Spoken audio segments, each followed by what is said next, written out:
ఈనాటి క్రైస్తవ మిషనరీలు, ఈనాటి పాస్టర్లు మీకు నేర్పిస్తున్నటువంటి బోధ ఏంటి?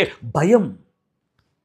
బయటకు వచ్చి మాట్లాడితే నా సంఘం ఎక్కడ మూసేస్తారో, నా ఆస్తులను ఎక్కడ కొట్టేస్తారో, నేను సంపాదించుకున్న డబ్బును ఎక్కడ కాజేస్తారో, భయం భయం భయం భయం భయంతో బతుకుతున్నారు ఈనాటి సేవకులు. దీనికి మరలా దేవుణ్ణి అడ్డు పెడతారు.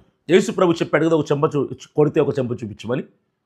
పౌలు భక్తుడు చెప్పాడు కదా, బ్రతుకుట క్రీస్తు కొరకే, చావైతే నాకు లాభమని. ఇలాంటి రెఫరెన్స్లను జోడించి వాళ్ళ భయాన్ని కవర్ చేసుకోవడానికి, కప్పుకోవడానికి అమాయకమైనటువంటి మీలాంటి క్రైస్తవులు అడ్డు పెట్టుకొని మనం ప్రశ్నించకూడదు, మనం పోరాడకూడదు, మనం ధర్నాలు చేయకూడదు, మనం న్యాయం కోసం అడగకూడదు, ప్రార్థన మాత్రమే చెయ్యాలి అంటారు వీళ్ళు.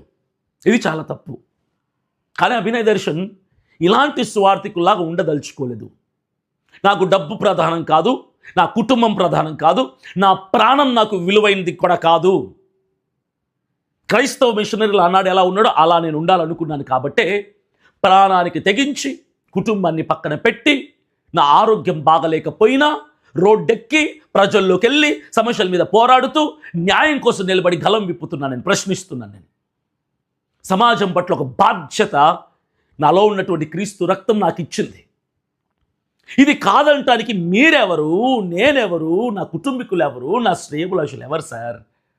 వద్దు నువ్వు వెళ్ళిపో అని చెప్పడానికి మీరు ఎవరు సార్?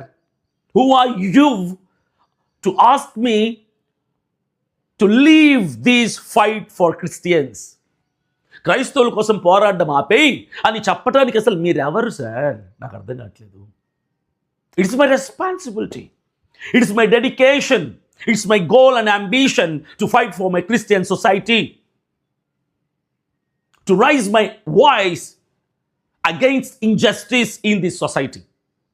సమాజంలో జరుగుతున్నటువంటి అవినీతి పట్ల, అన్యాయాన్ని ప్రశ్నించడానికి, గలం విప్పటానికి వచ్చిన నన్ను నోరు మూసుకో అని చెప్పడానికి మీరెవరు అని అడుగుతున్నాను నేను.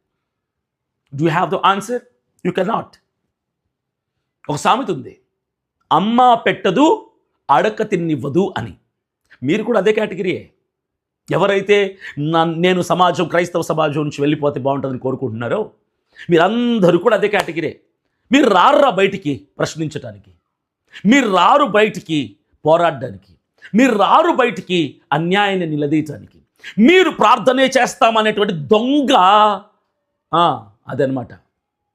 మీరు లక్షలు సంపాదించుకుని, కోట్లు సంపాదించుకుని, క్రైస్తవం అడ్డు పెట్టుకుని వాళ్ళ కష్టార్జితంతో దశంభాగాలు, కానుకలు దోచుకొని మిమ్మల్ని కోటీశ్వరులు చేసేసారు క్రైస్తవులందరూ కూడా. మీరు సమస్య జరిగినప్పుడు రారు బయటికి, మాట్లాడరు. మీరు సంఘంలో మైకు పట్టుకొని ప్రార్థన చేద్దాం దేవుడు చూసుకుంటాడు అంటారు మీరు.